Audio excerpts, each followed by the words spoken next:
بسم اللہ الرحمن الرحیم الحمدللہ رب العالمین والعاقبۃ للمتقین والصلاة والسلام علی رسولہ الکریم۔ رمضان المبارک وہ مہینہ ہے کہ جس میں اللہ تعالیٰ نے قرآن مجید کو نازل کیا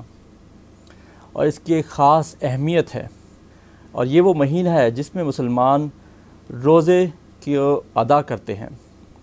یہ وہ فرض ہے جو اس مہینے میں ادا کیا جاتا ہے۔ اس وجہ سے اللہ تعالیٰ نے اس مہینے کو ایک خاص مقام دیا ہے۔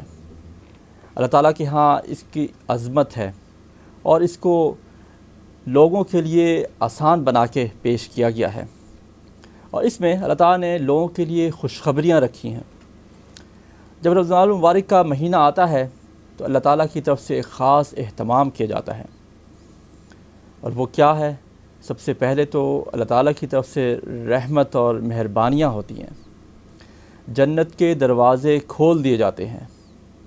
جہنم کے دروازے بند کر دیے جاتے ہیں، اور جو سرکش جن اور شیاطین ہیں ان کو جکڑ لیا جاتا ہے۔ یہ ایک خاص بندوں کے لیے اللہ تعالیٰ کی طرف سے عنایت ہے، مہربانی ہے کہ اس میں جنت کے دروازے کھول دینے کی وجہ سے، جہنم کے دروازے بند کر دینے کی وجہ سے، اور شیاطین کو جکڑ دینے کی وجہ سے نیکیوں کا ایک عام چلن ہوتا ہے، نیکیوں کا موسم بہار ہوتا ہے۔ علماء نے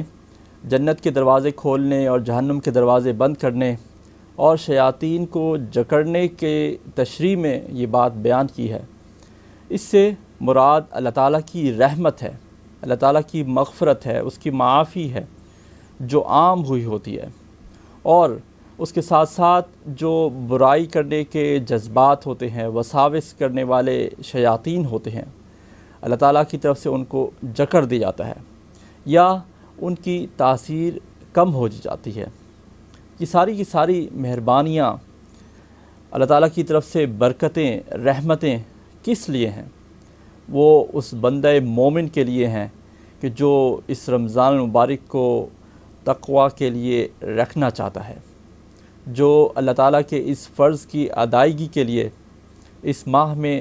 کمر بستہ ہو جاتا ہے۔ اور پھر اللہ تعالیٰ کی طرف سے ایک دوسرا اہتمام بھی ہوتا ہے، ایک اور خوشخبری ہوتی ہے مومنین کے لیے۔ وہ کیا ہے؟ وہ ان کے سابقہ گناہوں سے معافی کی خوشخبری ہے۔ رسول اللہ صلی اللہ علیہ وسلم نے فرمایا، من صام رمضان ایمانا و احتسابا غفر له ما تقدم من ذنبه، کہ جس نے رمضان مبارک کے روزے ایمان اور احتساب کے ساتھ رکھے تو اس کے سابقہ گناہ معاف کر دی جاتے ہیں۔ دو شرائط بیان کی جا رہی ہیں۔ پہلی شرط ایمان کی ہے کہ وہ شخص ایماندار ہو، ایمان رکھتا ہو اللہ کے اوپر، رسول اللہ صلی اللہ علیہ وسلم کے اوپر، روز آخرت کے اوپر اس کا ایمان ہو۔ اور پھر دوسری شرط جس کو احتساب کے نام سے بیان کیا گیا، وہ کیا ہے؟ اس کا مطلب یہ ہے کہ اللہ تعالیٰ سے صرف اجر کی امید رکھنا۔ یہاں پر احتساب کا معنی اجر کی امید کے لیے ہے کہ دو شرائط بیان کر دی گئیں کہ جو شخص ایمان کے ساتھ اور صرف اس روزے کا اجر اللہ تعالیٰ سے ہی لینے کی امید کے ساتھ روزہ رکھے گا تو اس کے سابقہ گناہ معاف کر دیے جائیں گے۔ تو یہ کتنی بڑی سعادت ہے، کتنی بڑی خوشخبری ہے ان لوگوں کے لیے کہ جو ان دو شرائط کے ساتھ روزے رکھتے ہیں کہ ان کے سابقہ گناہ معاف کر دیتے ہیں اللہ تعالیٰ اپنی رحمت سے اور برکت سے۔ اور پھر آگے مزید رسول اللہ صلی اللہ علیہ وسلم نے خوشخبری دیتے ہوئے فرمایا، من قام رمضان ایمانا و احتسابا غفر له ما تقدم من ذنبه، کہ جس نے رمضان میں قیام کیا، یعنی کہ رات کو کھڑا ہوا، تہجد میں، تراویح میں اللہ تعالیٰ کے سامنے وہ پیش ہوا، قرآن کو سنا، اور اس کے اندر بھی یہ دو صفات ہیں، اگر ایمان اور اللہ تعالیٰ سے اجر کی امید، تو اس کے بھی سابقہ گناہ معاف کر دیے جائیں گے۔ اور پھر نبی کریم صلی اللہ علیہ وسلم نے مزید کہا کہ جو شخص لیلۃ القدر کا قیام کرتا ہے تو اور اس کے اندر بھی یہ دو صفات ہیں، ایمان اور اللہ تعالیٰ سے اجر کی امید، تو اس کے بھی سابقہ گناہ معاف کر دیے جائیں گے۔ تو یہ کتنی بڑی خوشخبری ہے کہ ایک شخص جس سے انجانے میں اور بھول چوک میں گناہ ہو جاتے ہیں، صغیرہ گناہ انسان سے ہوتے رہتے ہیں، اور اس کو پتہ نہیں ہوتا کہ اس کے نامہ اعمال میں کتنی برائیاں لکھ دی جا رہی ہیں، کتنے گناہ لکھے جا رہے ہیں، اور پھر اللہ تعالیٰ اس ماہ میں روزے کی برکت سے انسان کے گناہ جو سابقہ زندگی میں ہو جاتے ہیں اس کو وہ معاف کر دیتے ہیں۔ کتنی بڑی یہ خوشخبری ہے۔ اسی طرح ایک اور جو خوشخبری اس ماہ کی ہے کہ اس میں اللہ تعالیٰ اعمال کا اجر و ثواب بڑھا دیتے ہیں۔ عام طور پر جو ایک عمل کا اللہ تعالیٰ اجر و ثواب 10 گنا تک دیتے ہیں، تو اس مہینے میں وہ 70 اور 700 گنا تک بڑھ جاتا ہے، کیونکہ اللہ تعالیٰ کی رحمت جوش میں ہوتی ہے، اس کی مہربانی بے پایہ ہوتی ہے اس مہینے کے اندر۔ تو جو بھی عمل بندہ اس مہینے میں کرتا ہے، اعمال کے لحاظ سے، صدقہ خیرات کے لحاظ سے، نوافل کے لحاظ سے، اور پھر اس کے ساتھ ساتھ لوگوں کے ساتھ صلہ رحمی کرنے کے حوالے سے، حسن سلوک کے حوالے سے، ان کے ساتھ اچھے معاملہ کرنے کے حوالے سے، ان سے اچھی طرح برتاؤ کرنے کے حوالے سے، ان سب اعمال کے اجر و ثواب اللہ تعالیٰ بڑھا چڑھا کر انسان کے نامہ اعمال میں لکھتے ہیں۔ اس کے بعد پھر جو ایک اور اہم خوشخبری ہے کہ اللہ تعالیٰ نے اس روزے کو خاص اپنے لیے شمار کیا ہے، یعنی کہ اللہ تعالیٰ یہ کہتے ہیں، ایک حدیث قدسی ہے، اس میں نبی کریم صلی اللہ علیہ وسلم کہتے ہیں کہ اللہ تعالیٰ نے فرمایا الصوم لی وانا اجزی بہ، کہ روزہ میرے لیے ہے اور میں ہی اس کی جزا دوں گا۔ یہاں پر اس سے کیا مراد ہے کہ اللہ تعالیٰ یہ کہہ رہے ہیں کہ روزہ میرے لیے ہے، جبکہ تمام کے تمام اعمال، نماز بھی اللہ تعالیٰ کے لیے ہے، حج و عمرہ بھی اللہ تعالیٰ کے لیے، صدقہ و خیرات بھی انسان اللہ تعالیٰ کے لیے ہی کرتا ہے، اسی سے ہی اجر کے امید رکھتا ہے۔ لیکن یہاں پر اللہ تعالیٰ خاص طور پر روزے کو یہ کہہ رہے ہیں کہ روزہ میرے لیے ہے اور میں ہی اس کی جزا دوں گا۔ وہ اس وجہ سے کہ روزے کے اندر انسان بھوکا پیاسا رہتا ہے، اور ایک طرح سے یہ وہ صفات ہیں جو اللہ تعالیٰ جن سے مستغنی ہے، اللہ تعالیٰ کو کھانے پینے کی حاجت نہیں ہے، تو اس سے مشابہت کی وجہ سے علماء نے کہا ہے کہ اللہ تعالیٰ کہتے ہیں کہ روزہ میرے لیے ہے۔ اور یا پھر یہ بھی علماء نے لکھا ہے کہ روزے کے اندر انسان کے اندر نمود و نمائش کی ریاکاری کا جذبہ نہیں ہوتا، اور کسی کو معلوم نہیں ہوتا کہ یہ شخص روزے سے ہے یا روزے سے نہیں ہے، جب تک کہ وہ خود بتائے نہ، خود کوئی ایسا عمل نہ کرے کہ جس سے لوگوں کو پتہ چلے کہ یہ روزے سے ہے۔ تو روزہ ایک ایسا عمل ہے کہ جس میں ریاکاری اور نمود و نمائش کا شائبہ تک نہیں ہوتا۔ نماز انسان پڑھتا ہے، حج یا عمرہ کرتا ہے، تو اس وقت لوگ دیکھ رہے ہوتے ہیں اور اس کے دل میں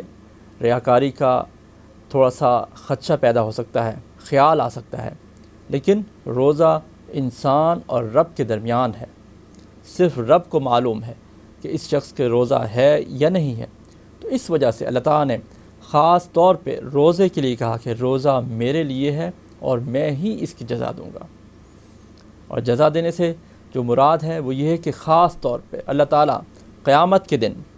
بندے کو اور روزے دار کو خود اس کا جزا دیں گے، اجر و ثواب دیں گے۔ یعنی کہ روزے کا کیا اجر ہے، کتنا ثواب ہے، کتنی نیکیاں ایک بندہ مومن کے نامہ اعمال میں لکھی جاتی ہیں، اس کا علم نہیں ہے۔ یہ قیامت کے دن اللہ تعالیٰ بندے کے اوپر ظاہر کریں گے کہ جب روزہ دار اس کے سامنے پیش ہوگا تو اللہ تعالیٰ اس کے روزے کے بدلے بڑھا چڑھا کر اس کے نامہ اعمال میں نیکیاں ڈالیں گے۔ تو یہ اصل مقام ہے، اس روزے کا شرف ہے، اس کی عظمت کے اوپر دلالت کرتی ہے کہ جس کی وجہ سے اللہ تعالیٰ نے خاص طور پہ کہا ہے کہ روزہ میرے لیے ہے اور میں ہی اس کی جزا دوں گا۔ تو دیکھیے کتنی بشارتیں ہیں، کتنی خوشخبریاں ہیں اس رمضان المبارک میں روزہ رکھنے میں، کہ اللہ تعالیٰ نے پہلے تو ایک اہتمام کر دیا، جنت کے دروازے کھول دیے، جہنم کے دروازے بند کر دیے، شیاطین کو جکڑ دیا، مغفرت کا پروانہ جاری کر دیا روزے داروں کے لیے، اور پھر اجر و ثواب کو بڑھا چڑھا کر پیش کیا۔ تو یہ مواقع ہیں ایک اس فرد کے لیے کہ جو اپنی مغفرت کرنا چاہتا ہے، جو اپنے نامہ اعمال کو گناہوں سے دھو ڈالنا چاہتا ہے۔ تو اب ان تمام چیزوں کے ہوتے ہوئے بھی کوئی شخص اگر کوتاہی کرے، اللہ تعالیٰ کے سامنے پیش ہونے سے، اللہ تعالیٰ کے سامنے کھڑے ہونے سے، روزے رکھنے سے، روزے کو جو اس کے اصل مقاصد ہیں اس کو پیش نظر نہ رکھے، تو اس کے لیے پھر بہت بڑی وعید ہے، یعنی کہ اس نے ان تمام چیزوں سے فائدہ نہیں اٹھایا اور صرف وقت گزارا اور اپنے جسم کو ہلکان کیا، بھوکا پیاسا رکھا، جو اصل مقصد تھا روزے کا وہ حاصل نہیں کیا، تو اس کے لیے پھر بہت بڑی وعید ہے۔ اور وہ وعید کیا ہے؟ کہ وہ وعید یہ ہے کہ حضرت جبریل علیہ السلام نبی کریم صلی اللہ علیہ وسلم کے پاس آئے اور انہوں نے کہا کہ تباہ ہو وہ شخص کہ جس نے بڑھاپے میں اپنے والدین کو پایا اور ان کی خدمت کر کے جنت نہ حاصل کر لی۔ تو رسول اللہ صلی اللہ علیہ وسلم نے آمین کہا، اور پھر دوبارہ حضرت جبریل علیہ السلام نے کہا کہ تباہ ہو وہ شخص کہ جس کے سامنے میرا نام لیا گیا اور مجھ پر اس نے درود نہ بھیجا۔ تو رسول اللہ صلی اللہ علیہ وسلم نے آمین کہا، اور پھر تیسری مرتبہ حضرت جبریل علیہ السلام نے کہا کہ تباہ ہو وہ شخص کہ جس کی زندگی میں رمضان المبارک کا مہینہ آیا اور اس نے اپنی مغفرت نہ کروائی۔ تو رسول اللہ صلی اللہ علیہ وسلم نے آمین کہا۔ تو یہ دیکھیے کہ ایک جانب تو انتہائی خوشخبریاں ہیں، اور دوسری جانب روزے کے مقاصد کو حاصل نہ کرنے کی وجہ سے، رمضان المبارک کو صحیح طرح نہ گزارنے کی وجہ سے تباہی بھی ہے، وعید کی اللہ تعالیٰ کی طرف سے سزا بھی ہے، اور اس کے لیے رسول اللہ صلی اللہ علیہ وسلم تباہی کی دعا کر رہے ہیں کہ وہ خاک آلود ہو، وہ بے نیل و مرام ہو، وہ کامیاب نہ ہو کہ جس شخص کے زندگی میں رمضان مبارک جیسا مہینہ آئے اور وہ اس کے اندر اپنی مغفرت نہ کروا لے۔ اللہ تعالیٰ سے دعا ہے کہ ہمیں رمضان مبارک کو صحیح طریقے سے گزارنے کی توفیق عطا فرمائے، روزے کے اصل روح کے مطابق رکھنے کی توفیق عطا فرمائے۔ وآخر دعوانا ان الحمد للہ رب العالمین۔